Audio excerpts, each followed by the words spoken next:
Hello, this is Japanese Economic Review Channel. Welcome to our presentation on the February 2026 Economy Watchers Survey. Today, we will provide a vital pulse check on Japan's macroeconomic sentiment, revealing the true state of the economy directly from the front lines. Japan's economy presents a clear dichotomy. The current conditions DI rose to 48.9, a 4-month high driven by service demand. However, the future DI stalled at 50.0, as optimism is heavily capped by chronic labor shortages and persistent inflation. These insights bypass lagging indicators. They are based on the voices of 2,050 targeted watchers across 12 regions, strictly covering household, corporate, and employment sectors to capture the immediate reality of local economic activities.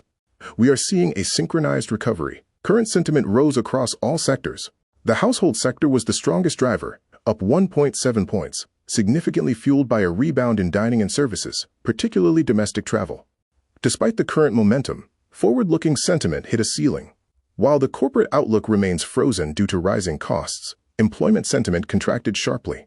Severe labor constraints are universally viewed as a barrier to future growth. The household sector is deeply polarized. Services and dining surged due to mild weather and domestic travel. Conversely, retail contracted. Consumers are highly sensitive to daily price hikes, migrating to discount stores for necessities. Watchers note a shift to merit purchasing. While consumers strictly save on daily goods, they actively spend on high-value experiences. Also, domestic tourists are successfully filling the void left by a slower return of inbound travel. Corporate sentiment is a tale of two realities. Robust AI and semiconductor investments fuel top-line demand. However, a severe margin squeeze is hidden beneath, as companies struggle to pass elevated raw material and logistics costs onto clients. From the street, general machinery manufacturers report booming capital investments. Yet, electrical machinery makers lament squeezed profits due to component hikes. In construction, price negotiations are stalling due to clear gaps in expectations. The labor shortage is no longer just a hiring issue. It's a systemic cap on output. Current job openings are high, but they reflect desperate vacancy filling, not business expansion. This prevents companies from investing in new projects. Regionally, 10 out of 12 regions improved.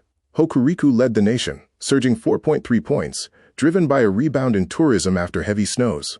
Shikoku and Tokyo also showed strong resilience in localized services and high-end consumer spending.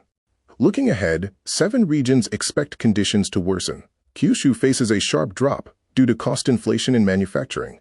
Tokyo anticipates a cooling due to fierce hiring competition, while Koshinetsu remains an optimistic outlier for spring tourism. Japan's trajectory is caught between forces. Structural tailwinds like AI capital expenditures and premium consumption drive growth. Meanwhile, headwinds like severe labor deficits and necessity inflation force consumers and businesses to trade down.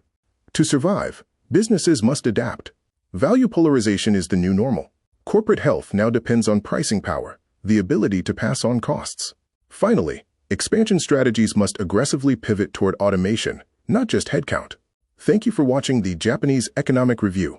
We look forward to having you with us again.